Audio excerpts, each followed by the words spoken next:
Shalom Adonai, Yeshua HaMashiach, Hamalé, Hamalehim, Professor Gesso, dando continuidade, querido, aos podcasts sobre as declarações, ensinos e fundamentações arqueológicas e históricas sobre Thomas Homer, a origem de Javé.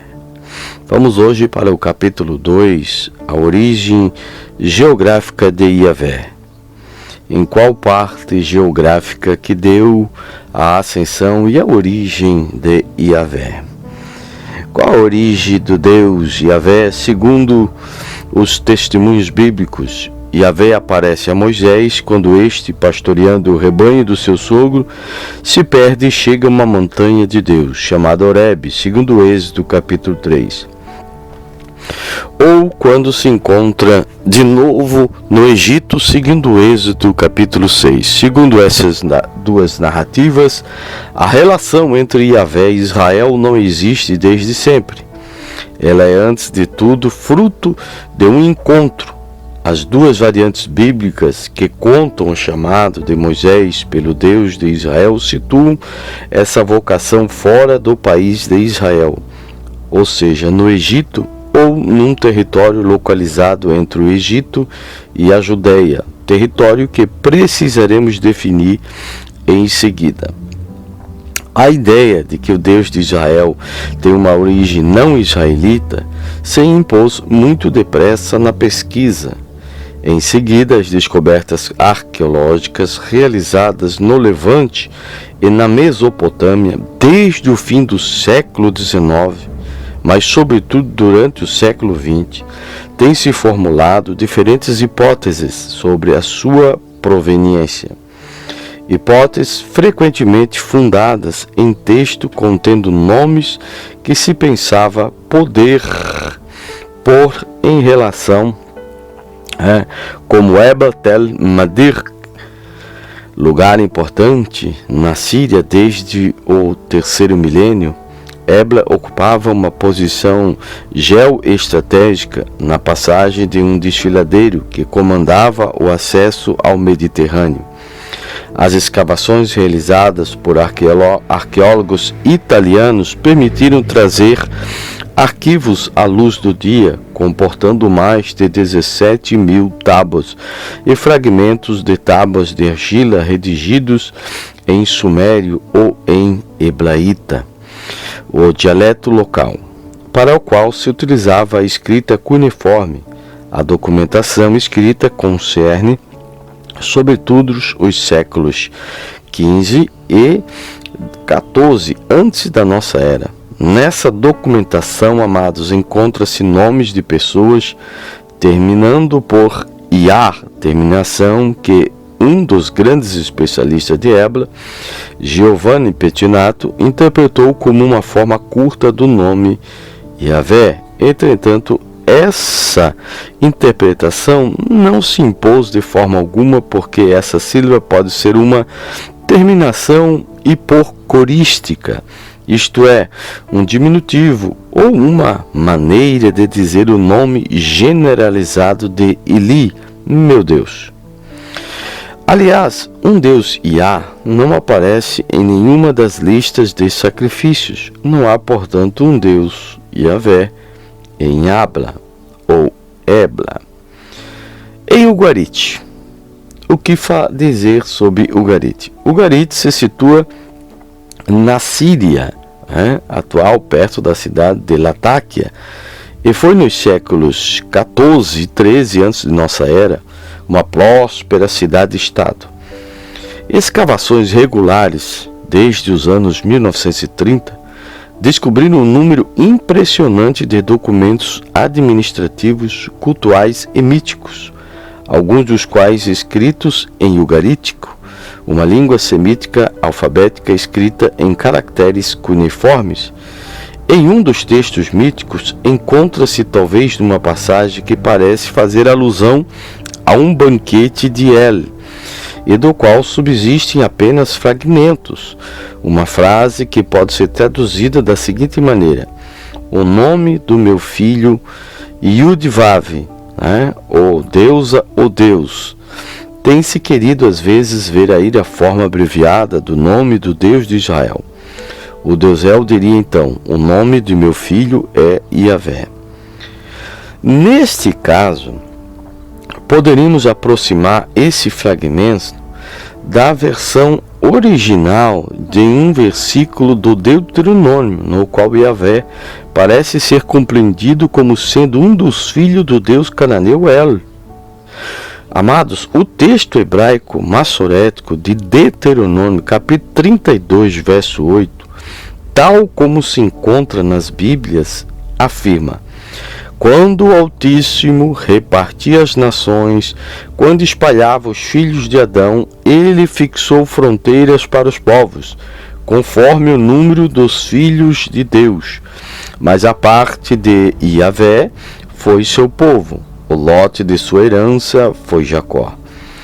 Em troca, o texto primitivo que podemos reconstituir, baseado na versão grega e num fragmento de Qumran, diz: quando Elion, o Altíssimo, deu as nações em herança, quando ele repartiu os homens, fixou os territórios dos povos segundo o número dos filhos de El, e a parte de Iavé é o seu povo, Jacó é a parte que lhe é atribuída. Segundo esse texto, Iavé é compreendido como um dos filhos de El, como poderia ser esse o caso no fragmento proveniente de Ugarit. Não se pode excluir definitivamente a aproximação entre Yud-Vav e Iavé, que sugeria que Iavé teria sido conhecido no século XIII ou XII, e integrado marginalmente no panteão de Ugarit. Entretanto, essa passagem é pouco clara e muito fragmentada para postular uma veneração do Deus Iavé em Ugarit. Para nós sermos sinceros, André Cacote, que preparou a edição francesa desse texto, esse camarada sugeriu uma aproximação entre esse Yud-Vav, ou Yah, e uma divindade Euiô, que segundo o Porfírio de Tiro, 234 a 305, teria sido uma antiga divindade de Beirute. Eusébio, em 265 e 339, bispo de Cesareia, cita Porfírio na sua preparação evangélica.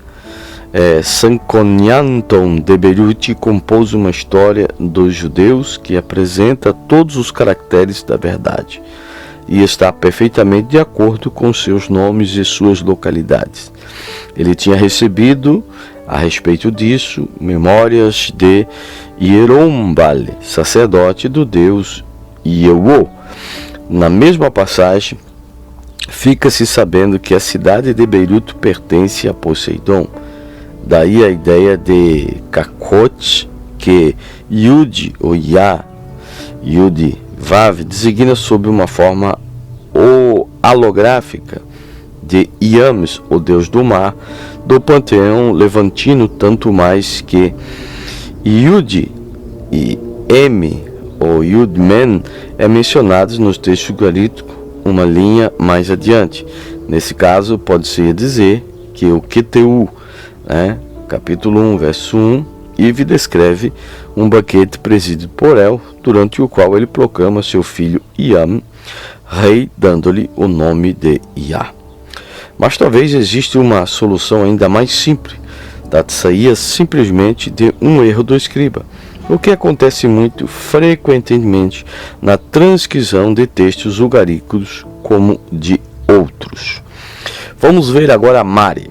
Mari Tel Hariri foi uma cidade importante do século III e, sobretudo, no segundo milênio antes da nossa era. Situada ao lado do Eufrates, na proximidade da fronteira iraquiana atual, ela entregou aos arqueólogos um magnífico palácio e um abundante documentários por causa dos nomes próprios como Yavi e Lum, cuja menção foi descoberta Imaginou-se, às vezes, que o Deus Yahvé teria sido venerado no reino de Mari. Esses nomes, construídos a partir de uma raiz significando manifestar-se, não permite muito uma aproximação com Yahvé, porque teríamos aí simplesmente uma forma verbal. Ele se manifesta, sem o nome da divindade. Agora nós vamos para entre o Egito e Seir. Em um papiro egípcio que se data, queridos, entre 1330 e 1230 antes da nossa era, encontra-se um nome próprio que poderia evocar a forma abreviada de Yahvé, a saber, Yah. Esse nome poderia transcrever um nome próprio, cananeu, Adoni, Roe, Yah, meu senhor é o pastor Yah.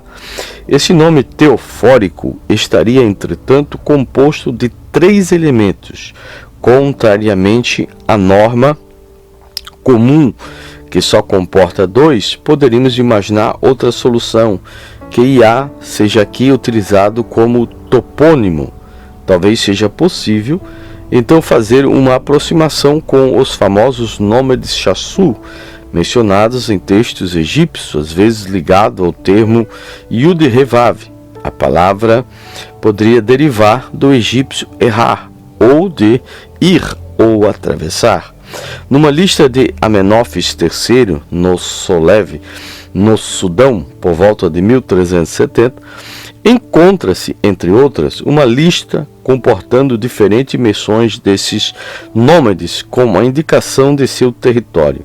Entre elas se encontra a terra dos Chassu. Na terra dos Chassus.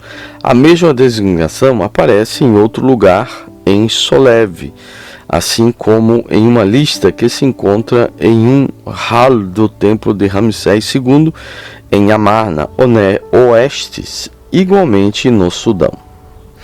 Nesses textos, Yud-Revav parece ser um termo geográfico, uma montanha, e talvez também um nome divino. Isso pode se explicar pelo fato de que o Deus de um certo lugar pode ser identificado como esse lugar, e assim tornar o mesmo nome.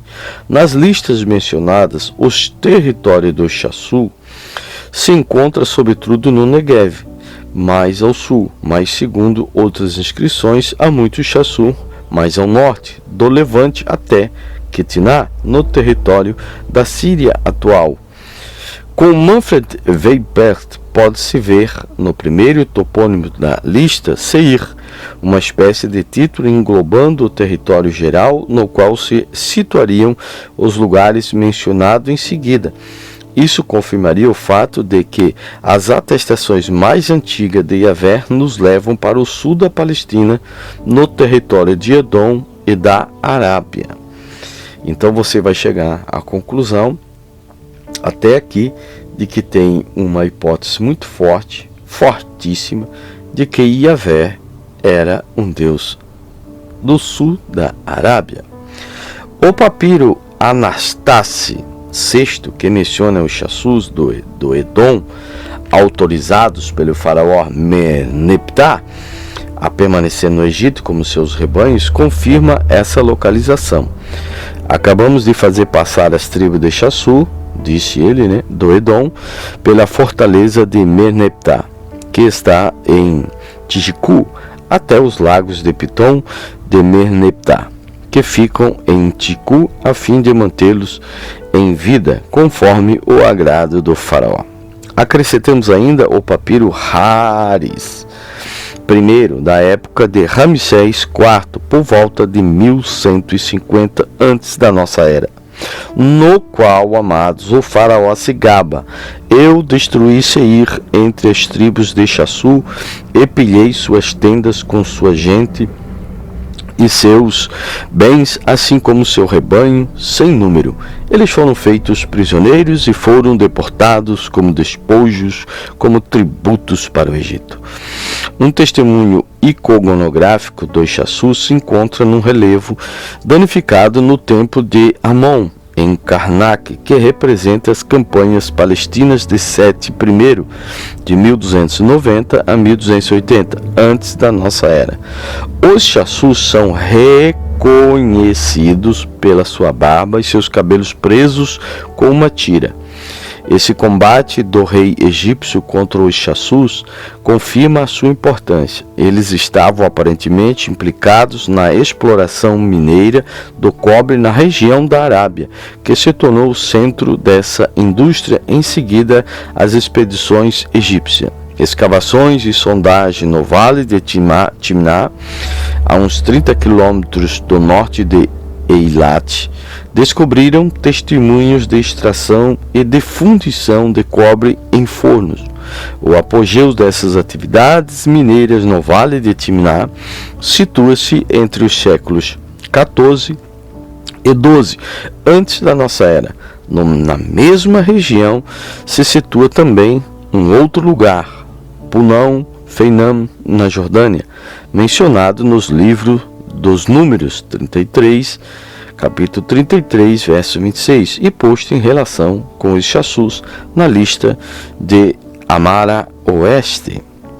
Assim, os testemunhos arqueológicos, epigráficos e iconográficos mostram os chassus no território de Edom, de Seir e da Arábia, no momento da transição entre o bronze recente e a Idade do Ferro. E entre esses chassus se encontra talvez um grupo cujo deus tutelar se chamava Yud-Revav. Esses testemunhos podem ser combinados como uma tradição bíblica que apresenta o Deus de Yahvé como um Deus vindo do sul. Os testemunhos bíblicos de uma proveniência de Yahvé do sul. Nós temos comprovações bíblicas, declarações bíblicas, que o Yahvé que você crê, ele é sulista. Uma origem sulista de Yahvé é, de fato, confirmada por 4 textos poéticos da Bíblia hebraica. Primeiro, no livro do Deuteronômio, em um cântico atribuído a Moisés, no capítulo 33, verso 2, ele disse: Yahvé veio do Sinai, alvoroçou-se para eles. De Seir resplandeceu do Monte Farã, chegou a Meribar de Cádiz, desde o sul até as encostas. Deuteronômio 33 e 2. É a sua Bíblia, é a nossa Bíblia que assim relata.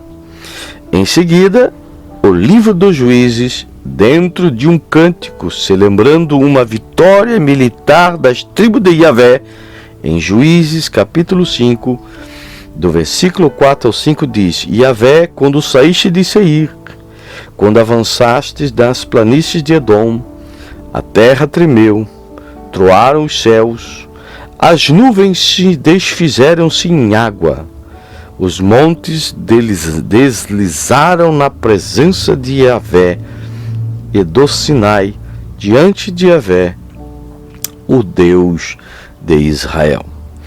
Uma afirmação muito próxima a isto se encontra no Salmo 68, no versículo 8 e 9, e o versículo 18, que diz: Ó Deus, quando saísse à frente de teu povo avançando pelo deserto, aí tem uma pausa, a terra tremeu e até o céu dissolveu-se na presença de Deus, o Deus de Israel. Os carros de Deus são milhares de miríades, o Senhor veio do Sinai para o santuário. Enfim, o capítulo 3 do livro atribuído ao profeta Abacuque, capítulo 3, verso 3 e versículo 10a, contém um texto poético que retoma ideias similares ou iguais às quais já foram declaradas. Diz assim: Eloá vem de Temã e o santo do Monte Farã, a sua majestade cobre os céus e a terra está cheia do seu louvor. Ao ver-te as montanhas tremem, Esses 4 textos estão ligados entre si pelo mesmo tema e a mesma afirmação de uma proveniência sulista do Deus Yahvé. Mesmo que os detalhes possam variar, todas as passagens se encontram em contextos poéticos. Juízes 5, versículo 4 ao 5, é a abertura do cântico de Débora, um canto de guerra ou de vitória. Deuteronômio 33:2 faz parte do cântico que enquadra a bênção de Moisés para as tribos de Israel antes de morrer. O Salmo 68 é um hino celebrando a intervenção divina em um contexto de guerra.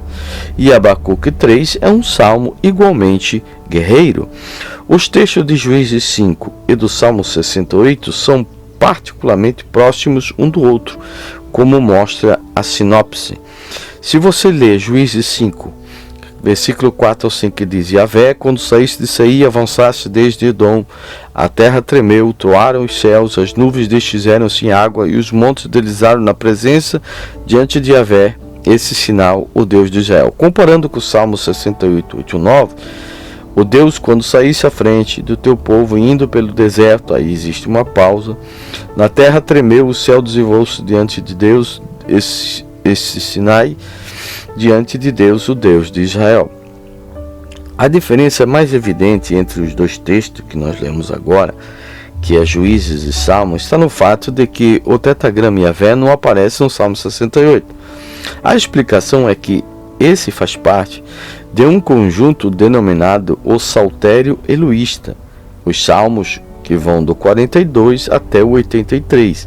Eles são salmos eloístas, porque vão usar a determinação para Deus como Elohim, dentro do qual, a um dado momento, os redatores substituíram inúmeras vezes o nome Yahvé por Elohim, Deus, sem dúvida por cuidado de universalismo ou ainda para evitar a pronúncia do tetragrama fora da recitação desses salmos.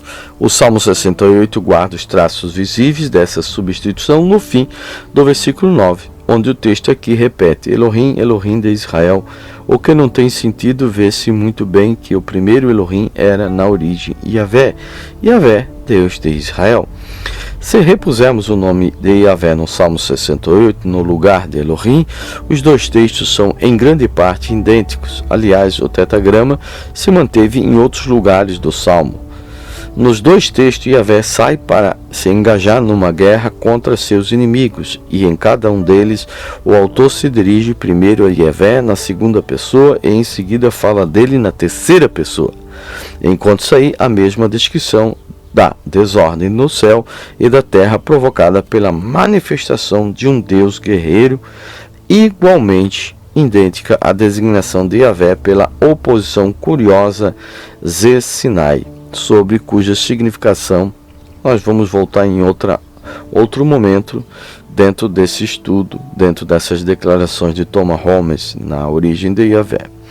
A diferença mais importante entre as duas passagens está no fato de que o texto do livro de Juízes descreve uma saída de Yahvé de Seir, Edom, enquanto o Salmo 68 fala de uma vinda de Yesimão, uma palavra bastante rara, significando algo como lugar deserto. Trata-se nesse caso de uma alusão à tradição da estadia de Israel no deserto, como pensa, por exemplo, um comentador do livro de Juízes, Walter Gross. Mas nesse caso, não se compreende bem por que o autor não escolheu para falar do deserto o termo mais corrente, que é Midbar, que evoca imediatamente essa tradição. Talvez o autor do Salmo 68 tenha querido acentuar mais a função da saída desse Deus que percorre o deserto e com isso provoca a chuva e, portanto, a fertilidade. Mas poderia também tratar-se de uma alusão a uma região específica, como não conseguimos mais se identificar. Como explicar esses paralelos? Dependem os dois textos de uma fonte comum ou um retorno ao outro. Não é necessário postular uma fonte comum, pode-se explicar os paralelos, assim como as diferenças, pela hipótese de que a passagem de Juízes 5 contém o texto mais antigo, retornando pelo autor do Salmo 68. Este comporta, de fato, em diferentes lugares, alusões a outras passagens do Canto de Débora. Assim, o Salmo 68, 14, enquanto repousais entre os muros do aprisco, remete para Juízes capítulo 5, 16. Porque ficaste nos currais. O exército celeste mencionado no Salmo 68, 12 evoca o combate das estrelas em Juízes 5, 20. Aliás, Juízes 5, pelo menos na sua forma primitiva, é frequentemente considerado como um dos mais antigos textos da Bíblia hebraica. Vamos para agora a teofania em Juízes 5, versículo 4 ao 5, no contexto do Cântico de Débora. O Cântico de Débora exalta a morte do general cananeu Cícera por Jael, a esposa de um de seus aliados, junto ao qual ele se tinha refugiado depois de ter sido vencido pelo exército de Israel e conduzido para Baraque. Inúmeros especialistas consideram hoje que se trata de um texto muito arcaico, remontando à época anterior à instalação da monarquia israelita. Entretanto, outros afirmam que se trata, ao contrário, de um contexto tardio, composto a partir da narração desse episódio no capítulo precedente de Juízes 4, para fornecer à autora uma conclusão poética. Assim, as datações atuais do Cântico de Juízes 5 variam entre os séculos 12 antes da nossa era e a época helenista. É muito difícil saber se esse cântico se refere a um acontecimento histórico preciso ou se trata, como de algum tem sugerido, de um texto mitológico. Em hebraico, Débora significa abelha, Baraque o raio, Jael a cabra. Isso lembra a mitologia grega, onde Melícia, a abelha, alimenta os jovens Zeus e a Almalteia, a cabra, ou amamenta. Em Juízes 5, Jael dá leite ao general cananeu Cícera, mas para matá-lo. Estas aproximações são certamente interessantes, mas não ajudam muito a situar o texto de Juízes, capítulo 5. O hebraico desse texto coloca inúmeros problemas. É arcaico ou deliberadamente arcaizante. Contém formas verbais que não correspondem de forma alguma ao hebraico padrão. Nele se observam também aramaísmos que se podem igualmente interpretar em dois sentidos totalmente diferentes. As diferenças gramaticais de uma parte para outra desse poema indicam que se deve distinguir várias etapas na sua composição e na sua apresentação por escrito. Por exemplo, percebe-se facilmente que os versículos 2 e 9 a 11 constituem uma interpolação. Com efeito, os versículos 6 a 8 e 12 a 14 se segue pela menção do perigo e o apelo às armas. Da mesma forma, na descrição das diferentes tribos implicadas na guerra, os versículos 15 a 18 parecem como que interpolados, visto que a sentença sobre Zebulon, no versículo 14, continua no versículo 18. É igualmente possível que o hino teofânico de Juízes 5, 4, 5 tenha sido, na origem, um fragmento independente. Ao ler o texto, nos damos conta de que essa teofania interrompe o apelo ao louvor no versículo 3, e a descrição se situa difícil no versículo 6. Esse hino pode, então, vincular uma tradição antiga que um redator teria integrado posteriormente nesse cântico, que, como uma concha de retalho, é composto de diferentes pedaços. A origem de Yahvé, segundo Juízes 5 e o Salmo 68. O que isso nos ensina?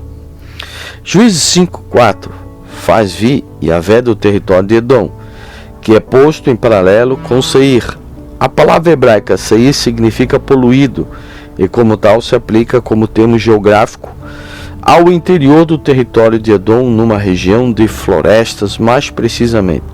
Seir designa a montanha que vai de Wadi el-Hessa ao Zared bíblico, marcando a fronteira com Moabe até o Golfo da Acaba Eilat, enquanto Edom pode designar um território maior cobrindo uma grande parte do território ao sul do Negev. Entretanto, na Bíblia, os nomes de Edom e de Seir são frequentemente usados como sinônimos.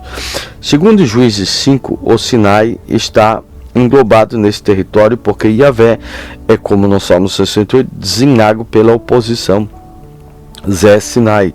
Se quiséssemos traduzir essa fórmula literalmente, seria preciso entender Yahvé é o Sinai. Sinai seria então outro nome para Yahvé. É uma hipótese concebível se Yahvé designa na origem um topônimo, o nome de uma montanha e, por extensão, o Deus que nela habita. Mas a palavra Sinai, cuja significação permanece obscura, não tem ligação etimológica com Yahvé. E seria preciso então imaginar duas montanhas diferentes que em dado momento se teria querido identificar, a qual afinal de contas é uma hipótese complicada. Uma solução melhor seria compreender o Z aqui por analogia com o pronome de determinativo de em ugarítico e nas línguas árabes. Pode-se então traduzir Z Sinai por aquele do Sinai. Yahvé seria então a divindade do Sinai, em paralelo com a divindade Nabateia, Deus Sará, ou do Shara, aquele do monte Shara, situado na montanha de Petra, Deus principal dos Nabateus, em Petra, venerado primeiro sob a forma de um betilo, uma pedra sagrada, e sob a influência do helenismo, representado sob a aparência de um jovem deus de cabelos longos como Dionísio, ou ainda como uma divindade idosa e barbuda que foi identificada na época helenista com Zeus, Haddad, mas também como uma divindade solar e com Dionísio. Essa identificação mostra suas diferentes funções como deus tutelar dos nabateus do Shara e Zeus, ou um deus solar. Como garantia da fertilidade, ele é Haddad, deus da tempestade da Mesopotâmia e Síria antigas. Como patrono dos tiazes, reuniões em que se bebia vinho, ele é Dionísio. Segundo esse paralelo, a expressão aquele do Sinai teria constituído um epíteto para Yahvé, que, aliás, como veremos, a semelhança do Shara pode se revestir ao longo dos séculos de nomes e funções diferentes. A localização primitiva do Sinai permanece um mistério. Aliás, tem-se a impressão de que os autores bíblicos já não tinham muita clareza sobre essa questão. O hino de Juízes 5, 4 e 5 imagina-se o aparente em alguma parte em Edom, e não na península do Sinai, onde a tradição mais tarde situou a montanha da revelação de Yahvé. O texto de Deuteronômio 33 e 2, em troca, não exclui inteiramente essa última possibilidade. Yahvé veio do Sinai para eles e brilhou desde Seir, brilhou desde o monte de Farã, chegou a Meribá de Cádiz, desceu no meio-dia para os pentes para eles. A palavra Farã é utilizada na Bíblia hebraica em diferentes contextos e é impossível determinar exatamente sua localização. Existe hoje na Arábia, em Nahal Farã, um uadi geralmente seco. Esses nomes modernos vêm do nome bíblico Farã, que na maior parte dos textos designa um deserto, enquanto que nos dois textos do Deuteronômio, o livro de Abacuque, trata-se de uma montanha. Segundo Gênesis 21, Ismael se instala no deserto de Farã, que deve encontrar, segundo o contexto geográfico da narrativa, na direção do Egito, pois sua mãe Agar o faz desposar uma mulher egípcia.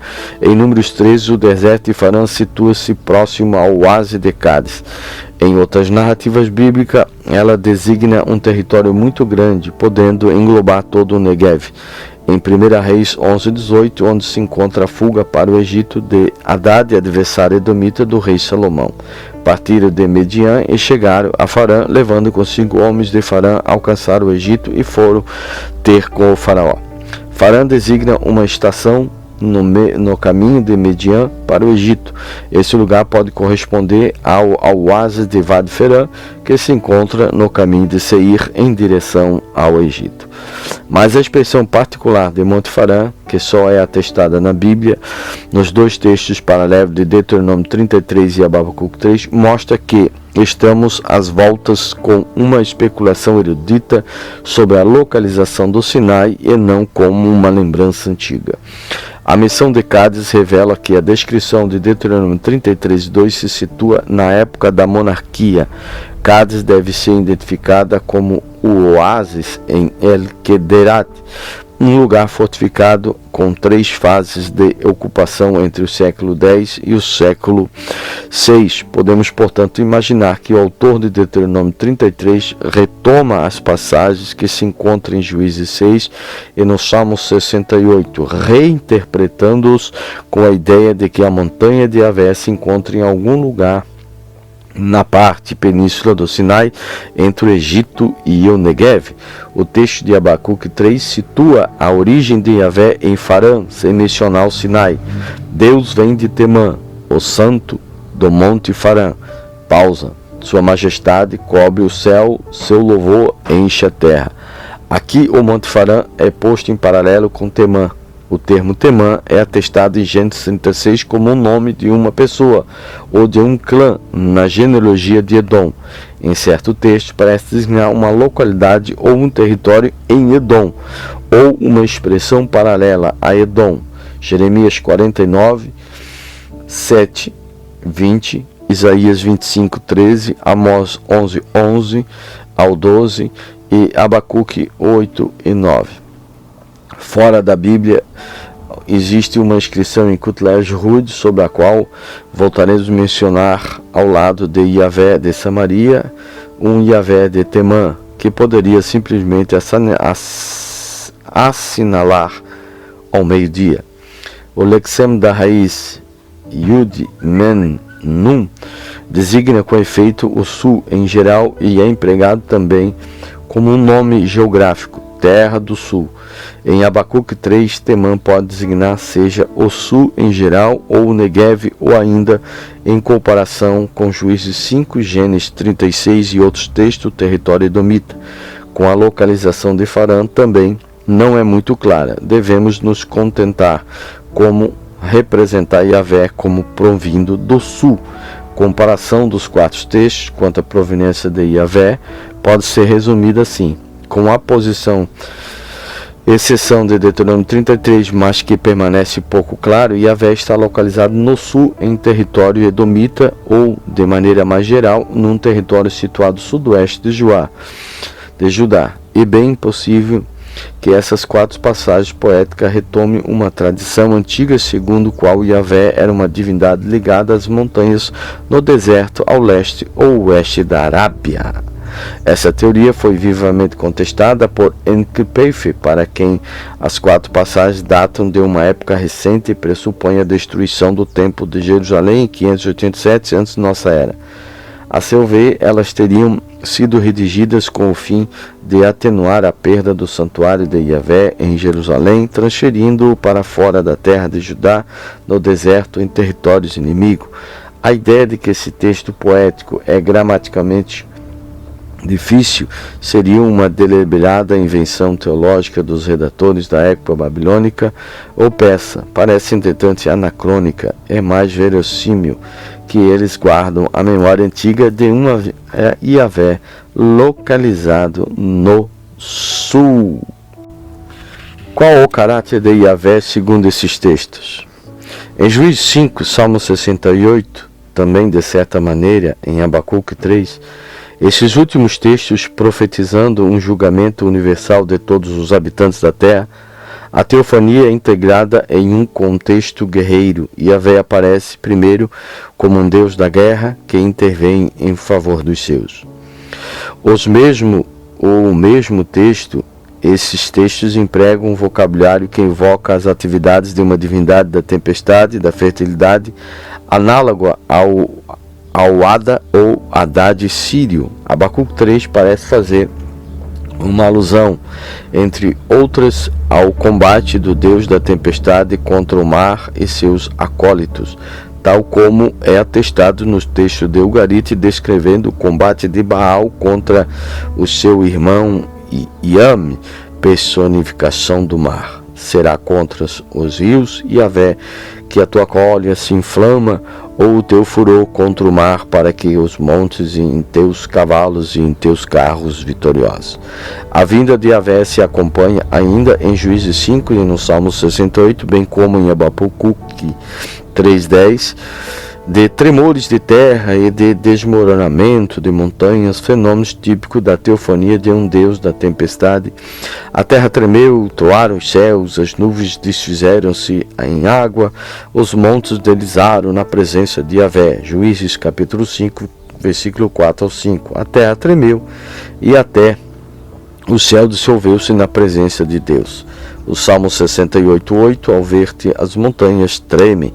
Abacuque 3:10, parte A. Em um hino a Haddad, por volta de 1780 antes da nossa era, o céu treme e as montanhas desabam. Haddad, herói, filho de Anum, a quem os grandes deuses deram de maneira proeminente o exército da força, um rugido poderoso que faz tremer o céu e a terra, de cabeça alta, cuja intensidade de seus relâmpagos assustadores faz chover violentamente. A ideia de um resplendor da divindade encontra-se também com a mesma raiz, que está em Deuteronômio 33:2, em uma inscrição de Kutlet Rude, uma antiga fortaleza do reino de Judá, que aparentemente descreve uma teofania num contexto guerreiro, com desabamento das montanhas, derramamento de nuvens, como Juízes e Salmo 68, em terra árida. E é um atributo maior do Deus da tempestade. Pode-se deduzir que esses textos sublinham dois aspectos de Yahvé. Ele é um Deus da guerra e ele é um Deus da tempestade. Compreende-se, então, facilmente que essa divindade tenha sido venerada por grupos que habitavam regiões áridas e se encontravam em conflitos militares com outros grupos ou com o poder egípcio. Nós temos agora também uma semelhança, entre Yahvé e o Deus Sete.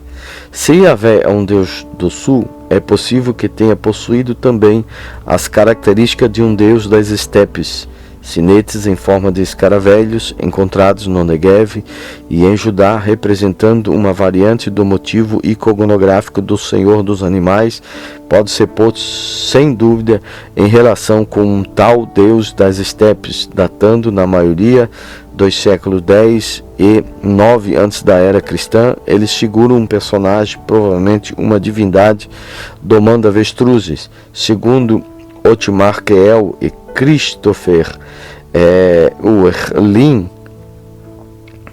poderia se tratar da representação de Yahvé. Se a identificação for correta, teríamos aí uma indicação de que Yahvé não foi venerado só como um deus da tempestade, mas também como uma divindade das estepes, das regiões áridas. Pode-se de repente fazer uma aproximação entre Yahvé e o deus egípcio Sete. Esse deus foi exportado durante o segundo milênio do Egito para o sul, no Levante. Ele foi sempre um deus dos limites, residindo nas montanhas, nos desertos e nos oásis. Deus agressivo, Deus da guerra. Sete é certamente o inimigo de Osíris e de seu filho Horus, e assim simboliza a desordem, o caos e o estado oposto, a Ma'at, a ordem do mundo e da sociedade, mas é também companheiro e protetor do Deus solar. Um tema iconográfico conhecido mostra Sete que, opondo-se a Apófis, permite que a barca do Deus solar continue seu curso. Nesse papel, ele leva o nome de amado de Ra. A ligação entre o Deus solar e Sete aparece também na narrativa de Even Amon, ou Ummon, uma lenda do início do primeiro milênio antes de nossa era, que conta a viagem de um alto funcionário para Biblos. A chegada dele a seu destino, o príncipe de Biblos lhe diz: veja a mão troveja no céu. Depois de ter instalado Sete ao seu lado. Essa estreita ligação entre o Deus solar e um Deus da tempestade guerreiro, descobriremos isso a pouco mais tarde. Sem dúvida, encontra-se também em Jerusalém, quando Yahvé assume aí a sua morada. Sete com Yahvé é um Deus que não tem filhos, embora seja associado à deusa Néftis, deusa dos mortos. Sete, no entanto, é louvado e invocado por grande potência sexual. Mais tarde, ele foi posto como par de deusas estrangeiras como Anat e Astarte. Sete se torna assim o deus do estrangeiro, bem como o deus tutelar dos egípcios que se encontravam no estrangeiro. Os egípcios identificaram certo deus dos povos do Levante, Baal, Texuve, como Sete. Pode-se então igualmente imaginar uma identificação entre Sete e Yahvé. Essa identificação é atestada em textos mais recentes antijudaicos da época helenista. Uma aproximação mais antiga entre Sete e Yahvé pode ser encarada a partir de um documento egípcio ainda não editado, Papiro do Louvre, que é um tratado medicinal. Menciona um deus estrangeiro que habita sobre o Monte Labã, numa região chamada Oã, região do zimbro da Fenícia, ou zimbro vermelho, que deve ser localizada no Edom, única região em que se encontra essa planta na Palestina. Uma lista egípcia do século 18 da 18ª dinastia, enumerando os lugares dos nômades Chassú, assunto já tratado, menciona uma terra do Chassus de Labão e sugere assim uma ligação entre esses nômades e Labão, que funciona nesse contexto como um termo geográfico. Pode-se então fazer uma aproximação entre Yahvé e esse deus estrangeiro, que no papiro do Louvre se mostra particularmente violento e que é identificado na fraseologia egípcia como deus Bebon, deus macaco, a forma setiana do deus Tote. É difícil saber se esse deus violento sem nome pode ser Yahvé, e entretanto é interessante observar nesse documento um laço entre Labã e Edom, laço que se encontra na história bíblica de Jacó e Israel, que é o irmão de Esaú, Edom, o sobrinho de Labão. Esses traços possíveis entre Sete e Yahvé convergem de novo para sublinhar a origem sulista de Yahvé, seu aspecto guerreiro e sua proveniência das estepes. Que Deus abençoe a todos em nome de Yeshua.